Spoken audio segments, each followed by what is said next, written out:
How's the week been?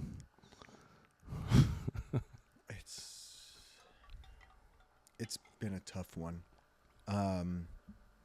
As you guys know, I have to speak to the audience directly. As you guys know, we did take a week off.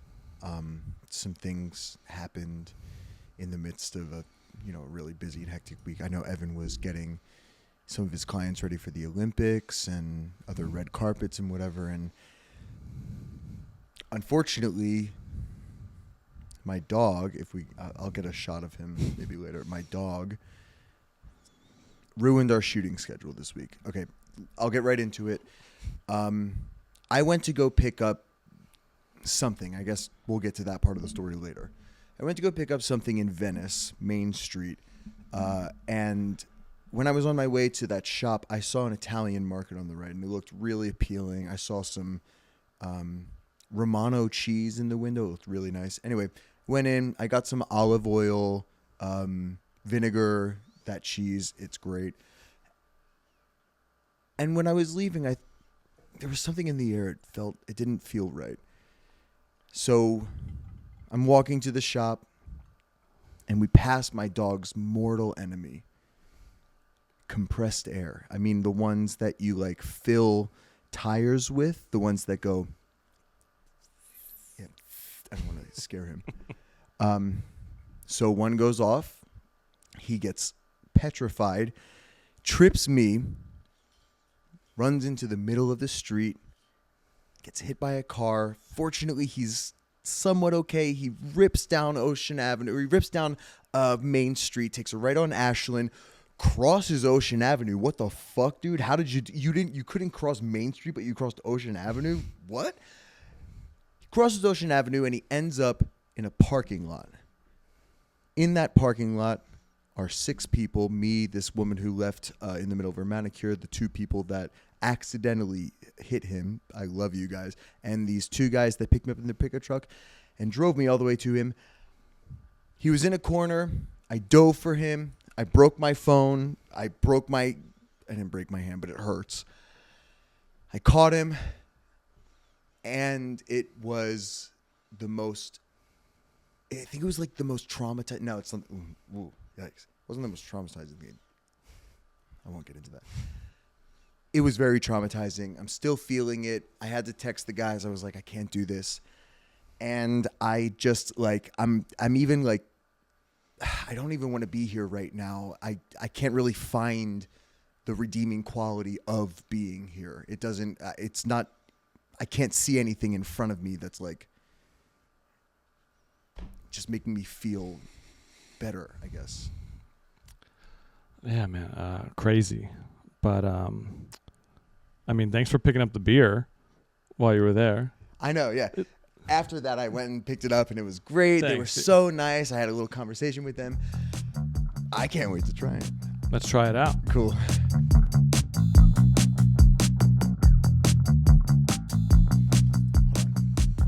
Count. Go 3, 2. Okay. 3, 2. 3, 2. Silence. Crack. Okay. Oh, this is not going to be good. Are you recording? 3, 2. Oh, fuck. All right, folks. Welcome to Manly Things. Sort of. Podcast where we're talking men's fashion and drinking cold beer. I just realized that I spilled all over the microphone. Okay, Does man. it sound like we're underwater? Microphones like that kind of thing. My name's Evan Simonich, celebrity menswear stylist. Sally, talk to the people. My name is Sally. This gets harder and harder every single week. We were just talking to our producer, Sam. What are we going to entitle these fucking things? We're going with the boys, the guys, the dudes, the brohams. I didn't use that yet. Brohams. The brewers. We're running out of ideas, and I'm running out of how to say sort ofs, and I am running out of occupations. So today, There's a lot of jobs out there. I really should start a dog rescue now. I'm sorry for spilling shit all over your clothes. Professional dog rescuer, Sally Salamander.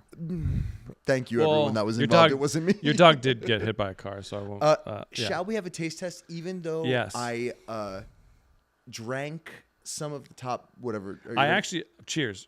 Cheers. Wait. Oh man, I did have a little bit already, but go We ahead. should talk about where this comes from. Yes. We haven't sold out here, folks. They didn't give us any money. They just give us free beer. We're all for that. So we're going to promote the shit out of this brand. Easy Rider. Which we originally reached out to June Shine. Shout out Reagan. Yes, thank you, Reagan. Shout out Reagan for getting us the hookup. June Shine, who is owned by a couple of dudes, one of them being Forrest Dean or Dine. I'm not really sure how to say your name. Sorry, buddy. He created this amazing beer company called Easy Rider, which has a sort of surfer's mentality focus. Can you name some of the surfers that he's Yeah, working we got Rob Machado, Nathan Florence, and Matt Miola. I grew up on Rob Machado. I love Rob. And you can't say Rob Machado. It's got to be Rob Machado. You know, you got to have that like Kelly Slater kind of thing. Even though they were kind of rivals and friends, though. But how do you like? What do you think? What do you think? You like it? Oh God, we got extra pants back there if you need to change your pants. This is so good. I dig it, and it's fairly warm because it was in Sally's car for about 3 days. Yeah, 3 days. But it actually is really good. This is the kind of beer, and I'm a dive bar person. That kind of like every dive bar should have a beer and a shot for $8 to $10. Oh, and if I see that anywhere on a menu, I'm buying it. Beer and a shot. That's like a super, super popular thing in New York City. Yeah. All over Brooklyn, there's like, here's the whiskey and PBR special. That's all you need. Bro, send your shit to Brooklyn. That's where you need to put this shit. Yeah, this is a good beer for that. I have a little bit of tequila in here, so I'll drink the rest of this. But yeah, it's really on brand too. No. Have you always been wondering this? What I'm drinking? I have. So everybody, wait, what? Everybody behind the camera has been wondering, and this is going in the podcast. You pull up with like two to three. Okay. What do you call them? Yetis.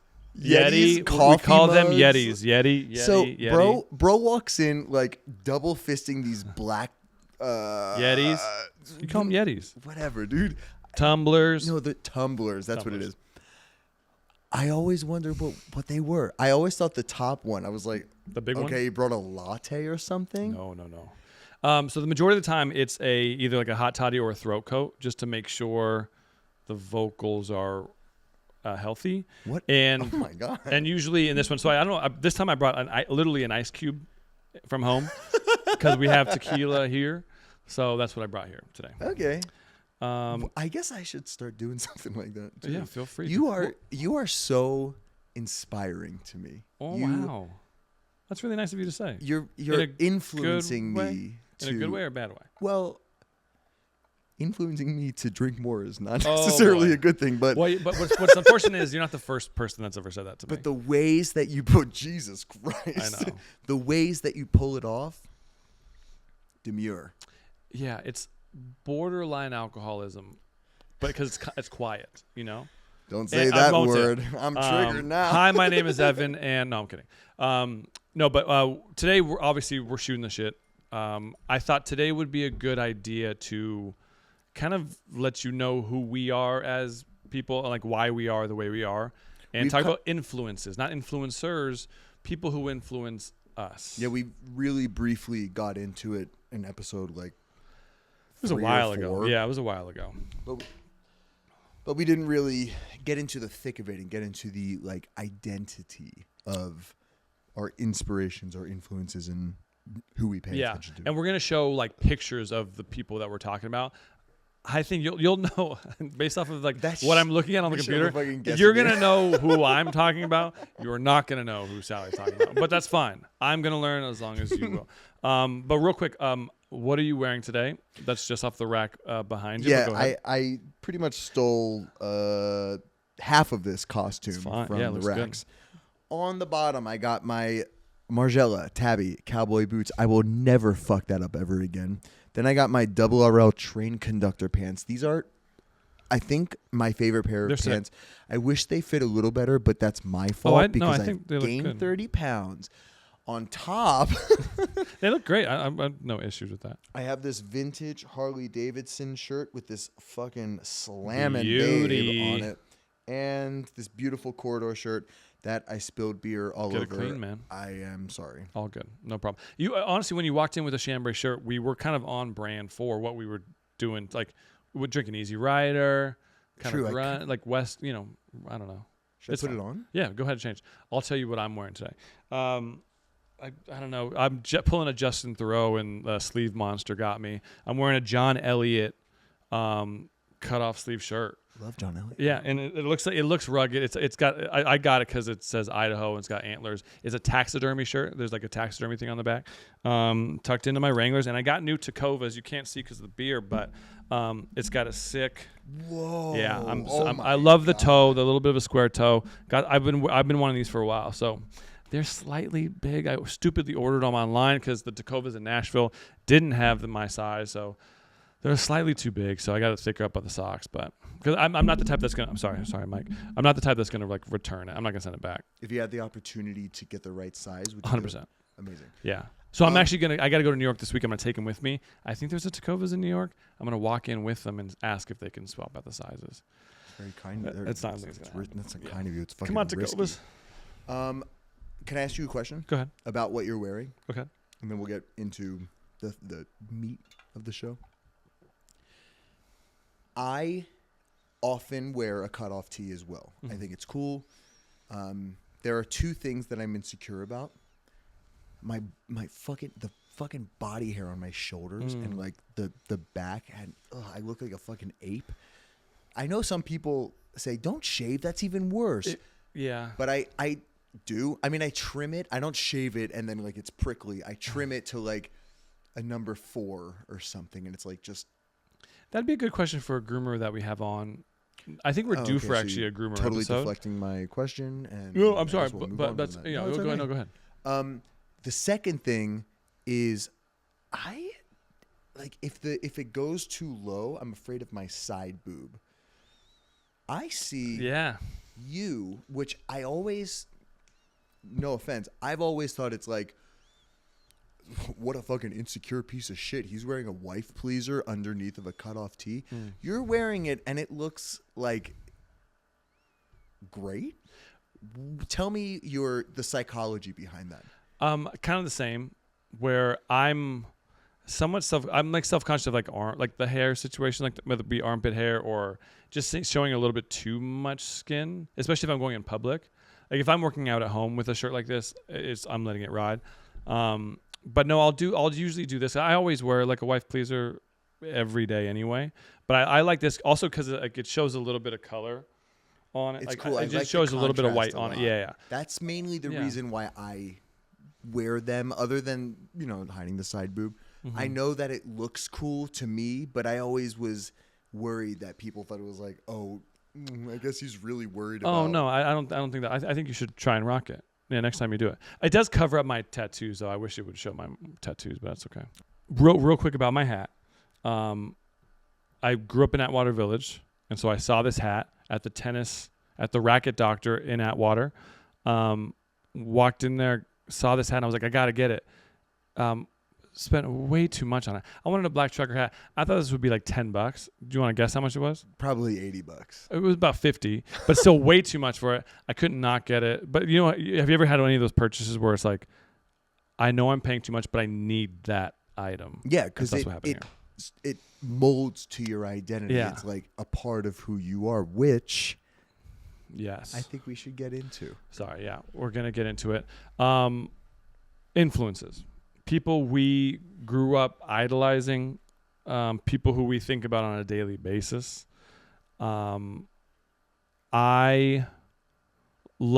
feel like I like know these people when I genuinely don't. I've only met one of these people that two that I'm gonna show you here today. Have you met any of the people that you? God, I wish. Okay. My number one. If I met her. I want to. Can we get into it now? Let's go. Over, talk to us about. You want me to go first? Yeah, please. Well, I need to preface my perception sure. and intention of showing you all of these people. My fashion awakening only happened like 2, 3, 4 years ago. Okay. Is when I really honed in and really, I keep saying really, when I honed in and understood that I had some sort of passion for getting dressed or learning about the history of fashion or just observing fashion shows. Okay. So the people that I picked aren't necessarily the people that I grew up loving, watching what they were wearing.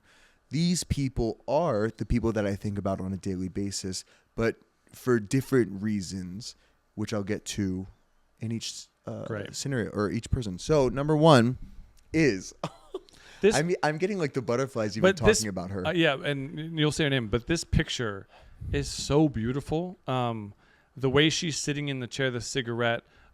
What is her name, please? Her name is Michelle Levine. Who is she? I'm gonna tell you a little bit more about her. The only thing that I know about her is she is a like diva from the 1970s. Not American. No, French. French, yeah. She now is Rick Owens' wife. Okay.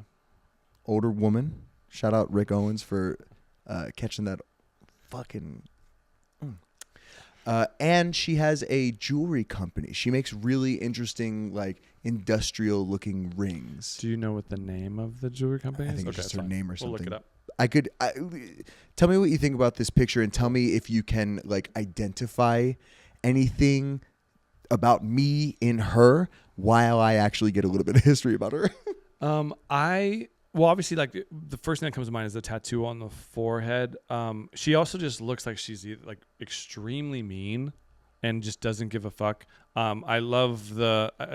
She looks like what cigarettes smell like. She obviously with a cigarette. That just because it's in the picture. But her style, like she looks like an art piece. If that can, First of all, I don't think there's a tattoo on her body. All of that is makeup. She dips her hands in like charcoal or like black makeup. Her fingers, I mean. When I get older at some point and I like solidify my weird like borderline gothic style, I want to do that same thing. I want to like gross everybody out with these black fingers. Be a good like editorial. Bless you, Sam. Did you sneeze? Bless you. That'd be a good like editorial piece whenever you're on in a magazine or something like that. When I'm gonna do red carpet, or no, I'm doing that Superman ad, right? Yes. Okay. That'd be good for Superman. Yeah. Let me give you a little brief history about. Please. Before we get off into a crazy tangent, Michelle Levine is a French entrepreneur, fashion designer, performer, film producer, and restaurateur. She is known for her work in fashion with designer Rick Owens, including co-founding Owens Corp and serving as his creative consultant and muse. She wears the craziest shit, and she looks great wearing it all the time. She also is known for her distinctive look, which is described as a gothic priestess, including gold teeth, tattooed hands. They're not tattooed, they're just dipped. And Kohl, Kohl. I don't know what that is. Oh, no. She also worked with other artists, including Zebra Cats, Matthew Stone, and A$AP Rocky. When we were prepping for this and you were pulling up the images, I was showing a lot of respect for someone who's on the older side and still committing to that lifestyle because it's obviously who she is. And nothing but respect for it. It ain't that, even a commitment at this point. It's just who she is. Yeah. Can I tell you something? I told you that I was going to tell you like the reasons why I wanted to show these people. I'm in love with her. I'm so in love with her. If I ever met you, got to find a way to get her, like, dude. Yeah. Oh, next time you're in LA, Michelle, I know you're watching. Hit us up. Rick's watching, so he'll share it with man, now I'm nervous. I've talked to you about Gary Clark Jr. a bunch. I love your origin story. Yeah, and this is actually the image of that shoot. Whoa, no way! And like what's funny is that like this actually can play today. The jeans I would change immediately, but this was one of the first photo shoots I was ever on at Vanity Fair when I was working there for the fashion closet. And this dude rolls up a little bit late, which is fine. We had like 2 racks of clothes, and he pulls up with a cigarette in hand, and he probably went up and down the stairs like 3 or 4 times to smoke cigarettes throughout the shoot, which was only like an hour. And we only really put the blazer on. I think he showed up in that Henley, and he was like, what about just like another layer? And we threw that jacket on. He rolled the sleeves up, and we were like, yep, that's like, it's a natural. And like it's all his jewelry. It's all like it's his hat. He rolled up like that.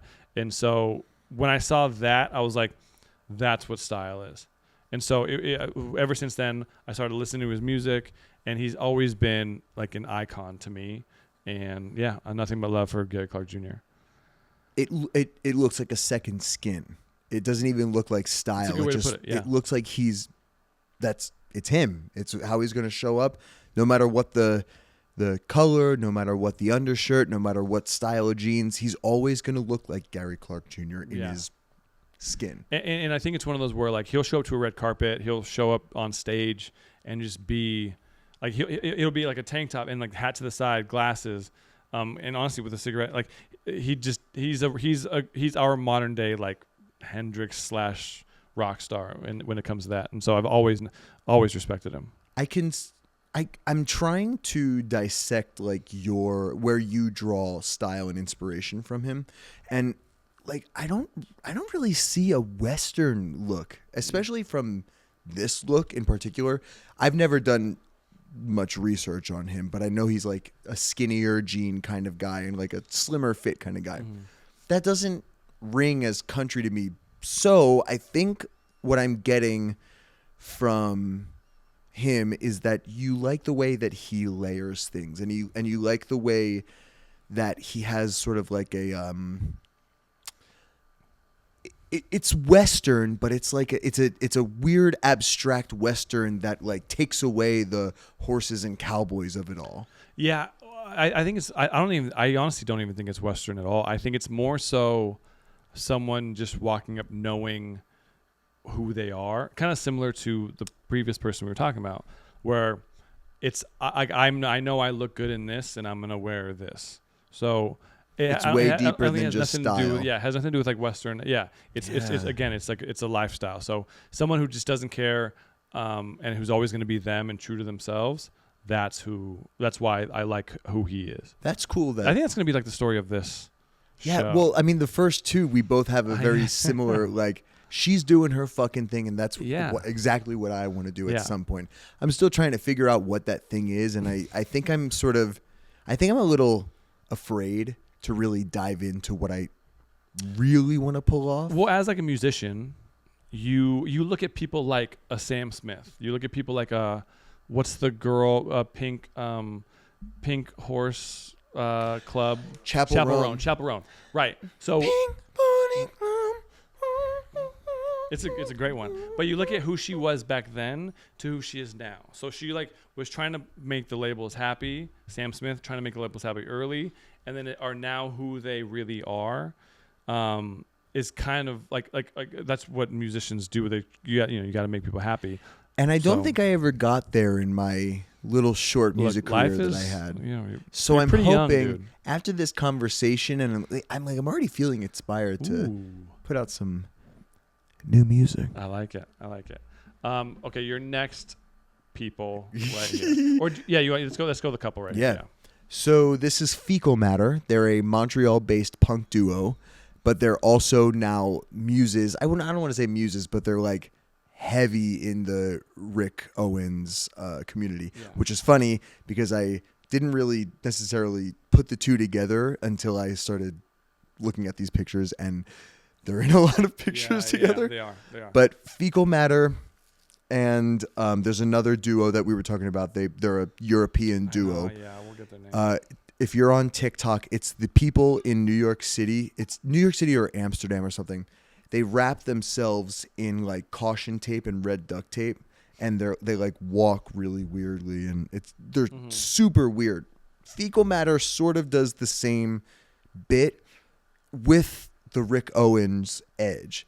However, the main thing that I really enjoy about these two are the risks and the motifs and the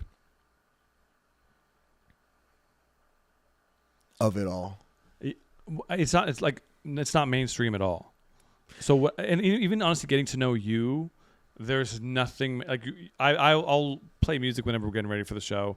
It's fairly mainstream. Some of it might be country you didn't hear of, but whenever you've chosen to play music, it's stuff that I've never heard of, and I think that's where you get your influences. Just like whatever's on the radio, you're probably not going to listen to. It's all going to be off the charts a little bit. Being somebody that I said this and it sounds so pompous, but like it's an actual skill that I have. Being someone that can make something out of nothing, I look for that in pieces of art, whether that's a song or a movie or TV or pictures of people wearing clothes. I go back to the nothing of it all and I try to figure out where it came from. How did they catch that thought in midair? How did they execute it? And Michelle and me and Fecal Matter do that for me. They make me like visceral with excitement to like figure out the psychology of everything. Right. I gotta listen to them. And musicians, correct? You would fucking hate it. Okay. You'd be surprised, but yeah, I probably would. Speaking of musicians, Kings of Leon. Speaking of radio and mainstream people, but I'm more so liking the Kings of Leon from like 2007 to 2015, if you can like narrow it down. Those are like my high school, college years.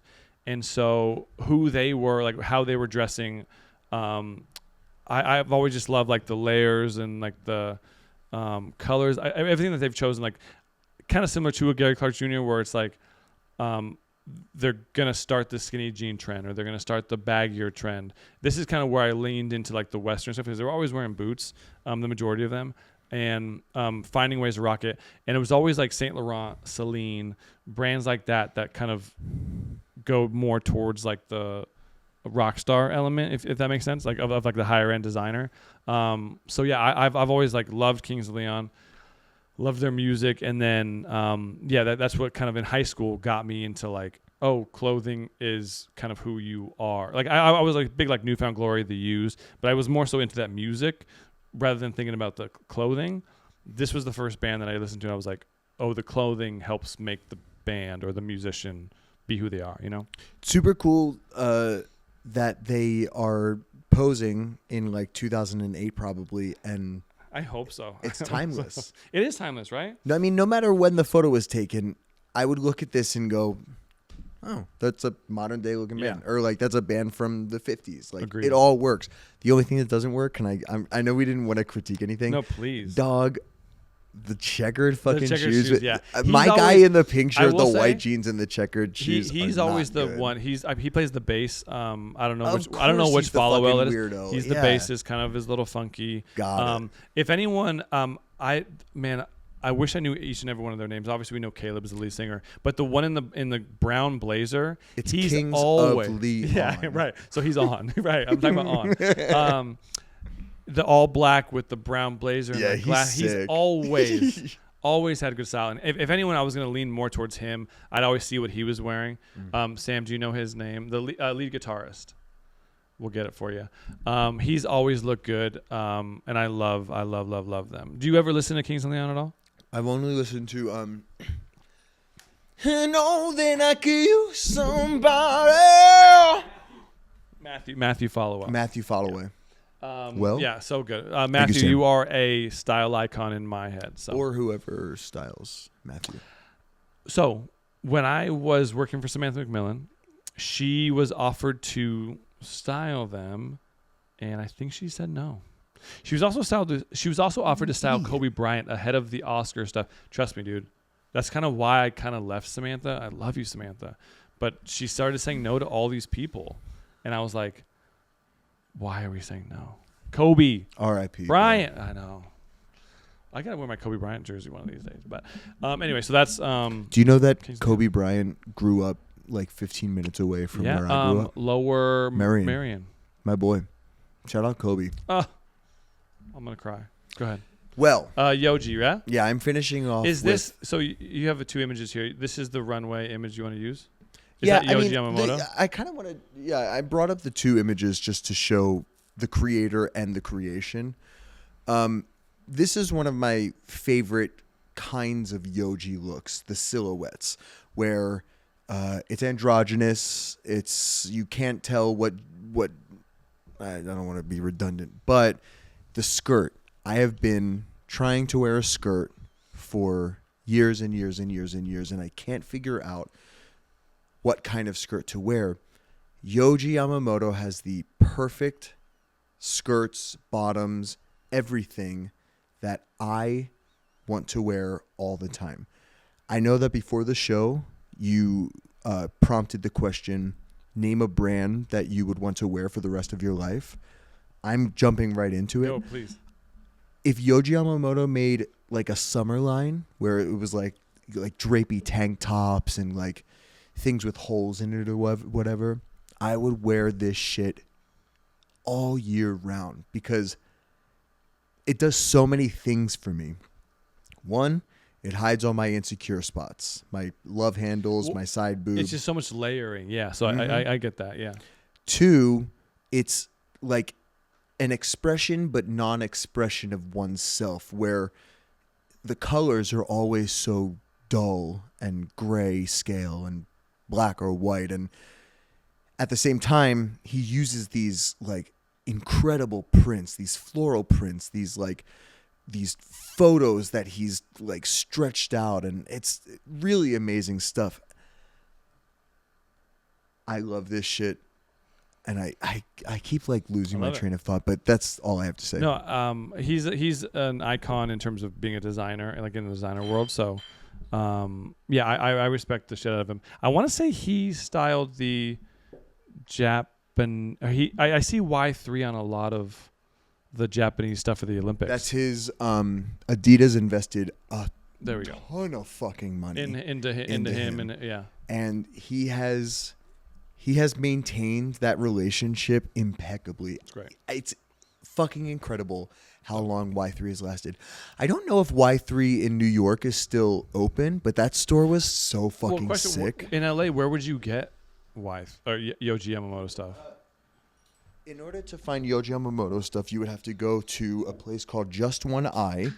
You would have to go to a place called H. Lorenzo, or you would have to go to a place called My Closet. At Dover Street? No, they don't carry Yoji anymore. Dover Street in LA is very compared to like New York, London, it's garbage. Yeah, honestly, dude, I'm so mad that they opened this shit and wasted all this fucking. Yeah. All right, anyway. Well, sorry, Dover Street. So the brand that you want to wear for the rest of your life is Billionaire Boys Club. No, I thought I did in college. So obviously we're talking about NERD and Pharrell. These guys, man, in college, this was my college life. Honestly, that's cool. Yeah, thinking about this is what I wanted to do. Like, I wanted to be a streetwear designer, so I started like making my own shirts in college. I had a brand called Auditory, which was a sick ass logo. Honestly, I'm still proud of that shit. But wait, yeah, don't you just glaze over that? I made probably like 50 shirts, and I just handed them out to people. All my friends like had it. My boy Mario still wears that stuff every once in a while. Like. It was dope. It's a good logo. We'll put it up. Okay, great. But then I realized like it was just too expensive, and the guy I had making my shirts wasn't using I went into detail about what shirts I wanted to be made, and he wasn't. He came back with like Hanes tees, and I was like, yo, this is what I asked for. But that's all because of Pharrell, and Billionaire Boys Club, and sophomore year, man, bringing the Ray-Ban Wayfarers back, like. This was why I started liking fashion, man. Like, I loved this shit. I spent stupid money on Billionaire Boys Club stuff that I shouldn't have. Because then, like, 3 years later, like, that was not cool. Or it went nowhere. And so, the store in New York in Soho, I remember going in there and being, like, so intimidated by the sales associates because they all just didn't give a fuck. The two stories, like the BBC, and then the ice cream up top, like... Oh, I love that shit, man. Or ice cream on the bottom, BBC on top. But exactly. Dude, I wish you wouldn't have said anything about ice cream because Why? I wanted to bring up ice cream. Did you have ice creams? A ton of ice cream stuff. Me too. Ton of ice cream stuff. Can you believe Ton. that? That's fucking crazy to think about. When were you going to BBC and ice cream? Like when did I like? What Oh, this years? was probably like 2008. I was going there. I was hanging out in Soho from 2014 Yeah. to 16, and 2014. Have they closed BBC? They're not there no more. Yeah. Yeah, I think I got there when they were getting ready to close, and I remember going into the ice cream shop, and it was sad. I know, it's really unfortunate. Because it was actually really well made. Like I had some of those hoodies that like would close up all the way to the top because he borrowed from like the Bape stuff from like Nego. Holy shit! Yeah, I loved everything about it. Like and like that hat, that red hat. I got that hat because of him. The Ray-Bans, I started wearing Ray-Bans because of him. Everything, t-shirts, all that stuff, dude. We have to So have good. one episode where we get into like this era. Oh, we'll have Pharrell on when Pharrell is visiting. We'll get him on. We'll talk about this whole thing because he literally he like started a whole trend of streetwear based off this. And NERD was one of my favorite bands growing up. And so whatever they did, I did. This is a fascinating side of you that Whatever they I've did, never thought I would But ever that's also experience. why I follow like Pharrell still and like him being the Louis Vuitton like creative director now, like all like seeing where he's at now from where he was, like it's so sick to see his I don't want to say come up because like he's just been in the limelight for forever, but Has he stayed consistent from no, BBC? I mean, no, look at this shit. I No know. way. But I also think that's what you have to do with who you are. Like you kind of have to mold. But that's also funny how I say that. But we just talked about Kings of Leon. We just talked about Gary Clark Jr. and Yeah. those people are not changing. It depends on like who you are in this industry. Mm-hmm. Pharrell is a person that creates product. He's going to He's a trendsetter. mold. Yeah, Right. He's going to mold to whatever he's working on or whoever he's working with. Whereas if you are the product, like Kings of Leon or Gary Clark Jr. Gary Clark Jr. Yeah. You are yourself and you push the people around you to represent you as yourself in the best way possible. Yeah. On top of that, I'm going to go to my next person. You don't have another person, but what got me into styling and realizing the amount of hard work it takes to do what you do, Ryan Gosling in Drive. When I saw that movie, I was like, that's where I want to go. Like not being a costumer, I realized like I thought that's the path I wanted to take. So I worked in CSI Miami and then New York for magazines and then doing styling. But seeing Ryan Gosling in Drive, that also brought a lot of attention to how just cool and timeless that is. Like his whole look. If you watch that movie, have you ever seen that movie? No. Oh, it's great, and he's so good in that movie. But I met a costumer on the show or on CSI Miami right after he had done this movie, and the amount of work, it was like 10 pairs of those Levi's jeans that he's wearing, 8 of those jackets. There's a Henley that he wears a lot. Like all the amount of work that it took to like get custom made stuff was one reason why I didn't want to be a costumer, because I realized that's like a ton of work. But also just like that was just so iconic to me. I thought that role it just sticks in my head of like just being an icon, like kind of like how McQueen or like any of those like old school, like old Hollywood images are always like long lasting. To me, it's Ryan Gosling and Drive. So in the moment when you looked at this image for the first time, or when you saw that movie for the first time, what was the feeling, or what was the idea? What was the idea that like sparked? Oh, I want to work in Hollywood. I want to style people. I want to do what like. What made you want to represent this in real life? Him being like to me, him in that movie was like a movie star.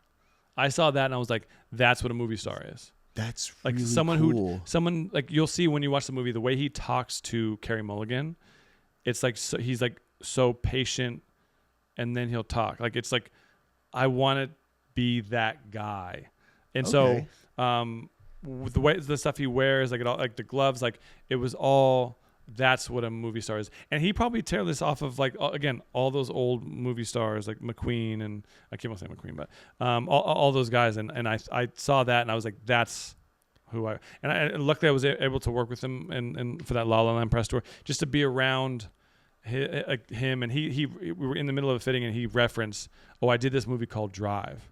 And I was like, yeah, you dumb motherfucker. Like, that's like one of my favorite movies of all time. That's why I'm doing this shit. But honestly, I think you'd love Drive. There's a dark twist to it. The music's really good. I highly recommend Drive. Cool. I can't wait to watch it. Yeah. So that's our influences, man. Wow. Can I real deep, real quick? The reason why, so you referenced Western early on. Western to me is because of like my dad. So luckily I got to work in country music and that's been for the past like almost 8 years. And I always get like free Wranglers, I can email them in a second. They'll send me stuff. So I've been lucky with getting free stuff like that, which is why I dress the way I do is because I just get it for free. But I grew up on Westerns. My dad was always watching I have posters up in this place, The Rifleman, Lone Ranger, Have Gun Will Travel, like all this stuff. I have it all because my dad. So like it was always on TV, it was always there. So my influence on life is because my dad was watching old Westerns. And so to me that's why I dress the way I do is because like I just love that shit. I always grew up on it. Love it. That's really nice. Yeah. My father loved listening to Michelle Williams and Luther Vandross and had the worst style that I've ever seen in my entire life. So I'm glad that you had some inspiration from your father. But wait. But like no offense, those Dad. Those are great musicians, and so maybe that's influenced you. Facts. Well, musically, yeah. Oh my God. Yeah, musically, that's fine. We're talking about influences, music. Yeah. For me to put it all in a big thing. I do not know what my style is yet. I'm still trying to figure it out. And I go through these weird phases where I lean into things really heavily. The cool thing about that is I've created a really interesting collection that I'm now able to pair with things that you wouldn't necessarily pair with one another. I don't think I've built enough of a collection to be able to like show you who Sally is. Like right now, honestly, every time I get dressed for this show, I go, okay, what would Evan wear? Or like, what do I do that stays in the parameters? Because if I were to show up in like some of my Yoji stuff, but that's what I want. I'd rather you do that. I keep fucking like I keep psyching myself out and telling myself like, no, that's not what's gonna look like. Okay, so nope, so you've heard it. Hold on, wait.